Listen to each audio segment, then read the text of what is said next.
अरे तेज हो भाई, तेज हो, जुल्म जबर के खिलाफ। देखो देखो कौन आया। बल्तिस्तान और हुंजा के अंदर बिजली की तवील लोड शेडिंग गुज़श्ता 40 सालों से अंधेरे में रखा गया। सिर्फ खवातीन की इज्जत का वो सियासत करने से अगर बाहर आए तो उसको पता चले कि उनकी माएं बहनें इस रोड पे खड़े हैं, उसको शर्म नहीं आई कि वो सब भाषा হয়তো বুঝতে পারলেন না, কিন্তু এই যে আমার পাশে স্ক্রিনে যে ভিডিওটা চলছে এটা কোথাকার ভিডিও জানেন? একটা সময় আমাদের কাশ্মীরের অংশ ছিল, এখন পিওকে পাক অকুপায়েড কাশ্মীরের অংশ হয়ে গেছে। পাকিস্তান অধিকৃত কাশ্মীরে এই মুহূর্তে পাকিস্তান এবং চীনের বিরুদ্ধে বিদ্রোহ শুরু হয়ে গেছে। একটা কথা ভাবুন, এই যে বাংলাদেশ এপিসোড শুরু হয়েছে, বাংলাদেশে নির্বাচিত শেখ হাসিনা সরকারকে গদিচ্যুত করার পর তারপরে কি হয়েছে আপনারা প্রত্যেকটা ঘটনা জানেন। কিভাবে হিন্দুদের উপর অত্যাচার চলছে, একেবারে নিকৃষ্ট মানের অত্যাচার। হিন্দুদের মন্দির বাড়িঘর জ্বালিয়ে ছারখার করে দেওয়া হচ্ছে। আপনারা অনেকেই অধিকাংশই লিখছেন যে ভারত কি করছে, কেন ভারত চুপ করে বসে আছে। সিপিএম নেতাদের মতন, তৃণমূল নেতাদের মতন আপনারাও সোশ্যাল মিডিয়ায় পোস্ট দিয়ে দিচ্ছেন ভারত কি করছে, কেন্দ্রীয় সরকার কি করছে। লড়াইটা এখন শুধু আর যুদ্ধের ময়দানে হয় না। যদি ভাবেন যে সব লড়াই রাশিয়া ইউক্রেনের মতো যুদ্ধের ময়দানে হবে, কিংবা ইসরায়েল হামাস জঙ্গি গোষ্ঠীর বিরুদ্ধে লড়বে মাঠে, সবসময় সেই লড়াই মাঠে হয় না, কখনো কূটনৈতিক লড়াই হয়। এবং যে লড়াইটা অন্তত এই বাংলার কোনো মিডিয়া বা সাংবাদিক আপনাদের বলবে না। আপনাদেরকে নিজেদের কি বুঝে নিতে হবে। আমরা কেউই আন্তর্জাতিক সম্পর্ক বিশেষজ্ঞ নই, কিন্তু আমরা সাধারণ মানুষ হলেও সামান্যতম জ্ঞান বুদ্ধি তো আছে। কি কি ঘটনা ঘটছে আর কেন এখন এই মুহূর্তে ঘটছে, সেটা যদি আপনারা প্রশ্ন করে নিজের মনকে প্রশ্ন করুন, যে উত্তর আসবে তাহলেই বুঝে যাবেন যে ভারত ঠিক কি করছে। ভারত একটা দেশ, দেশটা ফেসবুকের পাতায়, ইউটিউবের ভিডিওতে আর এক্স হ্যান্ডেলে 2 লাইন লিখে দিলাম, এভাবে দেশ চলে না। আমার মনে হলো ইউনূস সরকারকে 2-4টে গালাগাল দিয়ে দিলাম, বাংলাদেশিদের 2-4টে গালাগাল দিয়ে দিলাম, ভারত কি করছে লিখে দিলাম। দেশটা এমন ভাবে চলে না। কিন্তু ভারত কি করছে এটা এবার আপনাদের বুঝতে হবে। সেটা বুঝতে গেলে আপনাদেরকে দেখতে হবে যে ঠিক এই মুহূর্তে পাকিস্তান ভারতের সবচেয়ে বড় শত্রু, প্রতিবেশী হিসাবে পাকিস্তানের সবকটা বর্ডারে ঠিক এই মুহূর্তে কি ঘটছে সেটা যদি আপনারা জানতে পারেন তাহলেই বুঝে যাবেন যে ভারত কি করছে। এই প্রতিবেদন শেষ অবধি দেখুন, আমি আপনাদের এটা বোঝাতে সাহায্য করব যে ভারত ঠিক কি করছে। এই প্রতিবেদন দেখুন। আমি মানব, দ্য নিউজ বাংলায় আপনাদের স্বাগত জানাচ্ছি। এর আগে আপনারা দেখেছেন কিভাবে আফগানিস্তানের বর্ডারে কয়েক হাজার আফগানি সৈন্য, তালিবান সৈন্য এসে হাজির হয়ে গেছে। তারা পাকিস্তানের সঙ্গে লড়াই করবে, যুদ্ধ প্রায় শুরু হব অবস্থা। পাকিস্তান উল্টে বিমান হামলা চালিয়েছে, সেখানে 44 জন একেবারে অসামরিক লোক, একেবারে গরিব মানুষ মারা গেছেন। সেই সমস্ত ভিডিও আপনারা দেখে নিয়েছেন। তালিবান এখন পাকিস্তান দখল করতে চায়। তেহরিকি তালিবান, টিটিপি, পাকিস্তানের মাটিতে জন্ম এই জঙ্গি গোষ্ঠী এখন পাকিস্তানের সবচেয়ে বড় শত্রু। ঠিক এই মুহূর্তে এই ঘটনা ঘটছে। কখন, কোন মুহূর্তে? যে সময় বাংলাদেশের ইউনূস সরকার একটা ভারত বিরোধী মনোভাব নিয়ে চলছে, কারণ এই মোহাম্মদ ইউনূস গদি বজায় রাখতে চান। তিনি 2 বছরের আগে 2026-এর আগে ভোট করাতে চান না, ফলে জামাতকে নিয়ে তাকে চলতে হবে। এবং এই জামাত যারা বাংলাদেশের মুক্তিযুদ্ধে পাকিস্তানি আর্মির হয়ে লড়েছিল, মুক্তিযোদ্ধাদের বিরুদ্ধে লড়েছিল, তারা এখনো পাকিস্তানকে বাপ বানিয়ে পাকিস্তানের কাছ থেকে হেরে যাওয়া পাকিস্তান সেনাদের ডেকে এনে বাংলাদেশের সেনাদের জঙ্গিদের অস্ত্র প্রশিক্ষণ দেওয়ার চাইছে, যাতে ভারতবর্ষের উত্তর পূর্বে 7 সিস্টার বা 7টা রাজ্যে ঝামেলা লাগিয়ে দিতে চায়। একটা কাশ্মীরের ফ্রন্ট খুলে রেখেছে বহু বছর ধরে পাকিস্তান, আপনারা জানেন। আরো একটা ফ্রন্ট যদি উত্তর পূর্বে খুলতে পারি তাহলে ভারতবর্ষকে ব্যতিব্যস্ত করে রাখা যাবে। মোহাম্মদ ইউনূসের এই চাল পাকিস্তান হাত মিলিয়েছে, এবং যার ফলে স্বাভাবিকভাবেই আপনাদের মনে প্রশ্ন উঠেছে যে ভারত কি করছে। এত কিছু ঘটনা ঘটে গেল, হিন্দুদের উপর অত্যাচার হচ্ছে, মন্দির ভাঙছে, ভারতের জাতীয় পতাকার অবমাননা, কেন্দ্র কি করছে? কেন্দ্র কি করছে? এই মুহূর্তে কি কি ঘটনা ঘটছে একবার ভাবুন। তালিবানের সামরিক বাহিনী চলে এসছে পাকিস্তান দখল করতে, সীমান্তে প্রতিদিন একটা করে পাকিস্তানের চৌকি উড়িয়ে দিচ্ছে। তেহরিকি তালিবান, পাকিস্তানের জঙ্গি গোষ্ঠী হামলা চালাচ্ছে পাকিস্তানের সেনাবাহিনীর উপর। আর এই মুহূর্তে যে খবরটা আমি আপনাদের দেখাচ্ছি এখানে, পাক অধিকৃত কাশ্মীরের ঘটনা। এই ঘটনা হচ্ছে আপনার গিলগিট এবং বাল্টিস্তানে শুরু হয়েছে বিক্ষোভ, গণবিক্ষোভ শুরু হয়েছে। কি নিয়ে গণবিক্ষোভ? বছরের শুরু থেকে গণবিক্ষোভ শুরু হয়েছে, আরো স্পেশালি বলতে গেলে 3 জানুয়ারি থেকে এই আলী আবাদ এলাকার হুঞ্জা উপত্যকায় এই ধর্ণা শুরু হয়েছে এবং ধর্ণাকারীরা রীতিমতো কারাকোরাম হাইওয়ে বন্ধ করে দিয়েছেন, যে কারাকোরাম হাইওয়ে দিয়ে পাকিস্তান এবং চীনের সিংহভাগ পণ্য চলাচল করে। চীন থেকে পাকিস্তান খাবার দাবার সবকিছু পণ্য নিয়ে আসে। এই হাইওয়েটা বন্ধ আছে এতদিন ধরে। কেন বিক্ষোভ চলছে? বিক্ষোভ চলছে কারণ এই যে পাক অধিকৃত কাশ্মীর, গিলগিট বাল্টিস্তান, নেহেরুর ভুলে যে পিওকের জন্ম হয়েছিল আপনারা জানেন।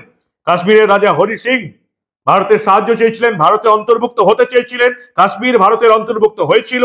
তারপর পাকিস্তানের হানাদাররা কাশ্মীরে আসে, দখল করে নেয়। ভারতের সেনাবাহিনী রীতিমতো পাকিস্তানকে যুদ্ধে হারিয়ে যখন শেষ পর্যন্ত কাশ্মীরের মাটি দখল করতে যাচ্ছিল, সেই সময় পাকিস্তানি হানাদারদের কবলে কাশ্মীরের বেশ কিছুটা অংশকে রেখে জওহরলাল নেহেরু শান্তি চুক্তি করতে চলে গেছিলেন।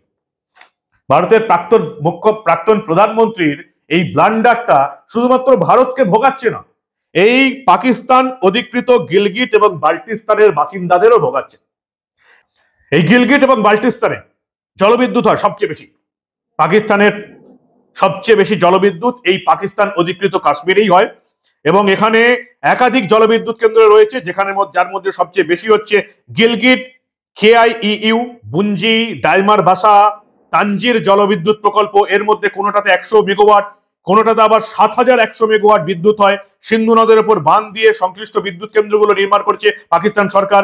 কিন্তু গিলগিট বাল্টিস্তানের এই জলবিদ্যুৎ প্রকল্পের কোনো সুবিধা পাকিস্তান অকুপায়েড কাশ্মীরের গিলগিট বাল্টিস্তানের মানুষ পায় না। যেখানে জলবিদ্যুৎ হচ্ছে সেখান থেকে জলবিদ্যুৎ চলে যাচ্ছে বাকি পাকিস্তান, পাঞ্জাব প্রদেশে চলে যাচ্ছে। ফলে এখানকার মানুষ বরাবরই বিক্ষোভ। গত বছর আমরা দেখেছি এই বিক্ষোভে তারা ভারতের সঙ্গে যোগ দেওয়ার মনোভাব প্রদর্শন করেছিলেন, পরিষ্কার বলেছিলেন ভারত সীমান্ত খুলে দেওয়া হোক, আমরা পাকিস্তানের থাকতে চাই না। গিলগিট আর এই বাল্টিস্তানের মানুষ পাকিস্তানের সঙ্গে থাকতে চায় না, তারা ভারতের কাশ্মীরে যোগ দিতে চায়। এবারও বিক্ষোভ শুরু হয়েছে, দেখতে পাচ্ছেন বিক্ষোভ চলছে। কারাকোরাম হাইওয়ে অবরোধ শুরু হয়ে গেছে এবং রীতিমতো ভাষণ দেওয়া হচ্ছে পাকিস্তানের বিরুদ্ধে। পাকিস্তান সেনাবাহিনী কতদিন সহ্য করবে সেটা দেখার। এবং এই ধর্ণা আন্দোলনে যোগ দিয়েছে প্রাক্তন প্রধানমন্ত্রী ইমরান খানের পাকিস্তান তেহরিক ইনসাফ PTI। এখানে যোগ দিয়েছে, মিশে রয়েছে বিক্ষোভকারীদের সঙ্গে, মিশে রয়েছে প্রধানমন্ত্রী শরীফের পার্টি পাকিস্তান মুসলিম লীগ নওয়াজ। ভাবুন একবার, পাকিস্তানের বিরুদ্ধেই বিক্ষোভ শুরু হয়ে গেছে। রীতিমতো ভাষণ দেয়া হচ্ছে যে এবার পাকিস্তান থেকে আলাদা হবার সময় এসে গেছে। এবং জানা যাচ্ছে যে আন্তর্জাতিক বাণিজ্যের পাশাপাশি গিলগিট বাল্টিস্তানের বাসিন্দাদের আন্দোলনের জেরে ভূস্বর্গের এই এলাকায় পর্যটক আসা বন্ধ হয়ে গেছে, ইনকাম কমে গেছে। এই কারাকোরাম হাইওয়ে অংশটি চীন পাকিস্তান অর্থনৈতিক corridor, China Pakistan economic corridor CPEC, যার বিরোধিতা বরাবর করে এসছে এখানে এই কাশ্মীর পাকিস্তান অধিকৃত কাশ্মীরের বাসিন্দারা, গিলগিট এবং বাল্টিস্তানের বাসিন্দারা। যে এই CPEC, এই ইকোনমিক করিডর যেটা পাকিস্তান অধিকৃত কাশ্মীরের মধ্যে গেছে, যার বিরোধিতা বরাবর করে এসছে ভারত, এই হাইওয়েটা এখন বন্ধ। বিপুল ক্ষতির মুখে পড়েছে, 1 সপ্তাহের উপর হয়ে গেল বন্ধ আছে। বিপুল ক্ষতির মুখে পড়েছে দুটো দেশ, পাকিস্তান এবং চীন। চীন বলে দিয়েছে এসব আমরা সহ্য করব না। এই এখানে আবার কিন্তু ভারতের সঙ্গে মিশে যাবার আওয়াজ উঠে গেছে। পরিষ্কার মানুষ বলছেন যে 40 বছর ধরে আমরা বিদ্যুৎ পাচ্ছি না, আমরা কেন পাকিস্তানের সঙ্গে থাকবো। রীতিমতো কয়েকটা দিন ধরে এই অবরোধ চলছে। জলবিদ্যুৎ প্রকল্পের বিদ্যুৎ এই এলাকা পাচ্ছে না, এটাই বিক্ষোভ। বছর বছর বিক্ষোভ হয়, এবার নতুন করে এই 3 জানুয়ারি থেকে একেবারে টানা কন্টিনিউ কারাকোরাম হাইওয়ে অবরোধ করে বিক্ষোভ শুরু হয়ে গেছে। চীন পাকিস্তানের ব্যবসা বন্ধ, কয়েক হাজার কোটি টাকা লোকসান করছে দুটো দেশ। এই যে বুঝলেন কেন এই সময় বিক্ষোভ শুরু হলো। বিক্ষোভকারীরা বলছেন এই সময় শীতের দেশ, প্রায় এই সমস্ত এলাকায় -10 ডিগ্রি -20 ডিগ্রি তাপমাত্রা চলে আসে। সে সময় যদি বিদ্যুৎ না থাকে, হাড় কাঁপানো ঠান্ডায় আমরা কেন অন্ধকারে থাকবো। পাকিস্তান সরকার কি করছে? অ্যাকচুয়ালি পাকিস্তান সরকার পাক অধিকৃত কাশ্মীরের এই এলাকাতে কোন রকম উন্নয়নের চেষ্টাই করেনি কোনোদিন। জওহরলাল নেহরুর একটা ব্লান্ডার, যার জন্য ভুগছে কাশ্মীর, ভারতবর্ষ এবং পাক অধিকৃত কাশ্মীরের বাসিন্দারা। যুদ্ধে জেতার পরেও কোন দেশ নিজেদের এলাকা দখল পুরোটা মুক্ত না করে শান্তি চুক্তি করতে চায়, সেই জওহরলাল নেহরু ছিলেন ভারতবর্ষের প্রধানমন্ত্রী। একটা বড় ব্লান্ডার যার ফলে শুধু ভারতবর্ষ নয়, এই বাল্টিস্তান এবং এই গিরগিটের লোকেদেরও কিন্তু ভুগতে হচ্ছে। তেহরিকি তালিবান এখানেও ঢুকে পড়েছে। যে তেহরিকি তালিবান পাকিস্তানের জঙ্গি গোষ্ঠী, আফগানিস্তান পাকিস্তানের বর্ডারে লড়ছে পাকিস্তানের সেনার বিরুদ্ধে, প্রতিদিন সেনা উড়িয়ে দিচ্ছে পাকিস্তানের, তারাও এখানে ঢুকে পড়েছে এবং এই বিক্ষোভকারীদের মদত দিচ্ছে, এমনটা পাকিস্তানের সরকারি তরফ থেকে জানানো যাচ্ছে। আর এখানে কারা লড়ছে? এখানে লড়ছে বিদ্রোহী বালুচ লিবারেশন আর্মি, BLA। এবং পাকিস্তান সরকারের যেটা অভিযোগ যে ভারত সরকার এই BLA বিদ্রোহীদের, বালুচ লিবারেশন আর্মির বিদ্রোহীদের অর্থ এবং অস্ত্র দিয়ে সাহায্য করছে, এটা পাকিস্তানের বরাবরের অভিযোগ। এবং ভারত সরকার পরিষ্কার উড়িয়ে দিয়েছে, অন্য কোন দেশের কোন দেশের মধ্যে নাক গলানোর কোনো অভিপ্রায় বিশ্বের সবচেয়ে গণতান্ত্রিক দেশ ভারতবর্ষের নেই। কিন্তু পাকিস্তানের অভিযোগ এই বালুচ বিদ্রোহী, বালুচ লিবারেশন আর্মি এবং এই পাকিস্তানের যারা জঙ্গি সংগঠন তেহরিকি তালিবান, যারা আফগানিস্তানের সীমান্তে লড়ছে এবং এখন এখানে চলে এসছে, এই পাক অধিকৃত কাশ্মীরও চলে এসছে, এই দুটো দলকেই নাকি ভারত সাহায্য করছে, এমনটা পাকিস্তানের অভিযোগ। ভারতের তরফ থেকে পরিষ্কার এই অভিযোগ উড়িয়ে দেওয়া হয়েছে। আফগানিস্তানের বর্ডারে আপনারা জানেন এই ডুরান্ড লাইন নিয়ে তালিবান এবং পাকিস্তানের ঝামেলা চলছে।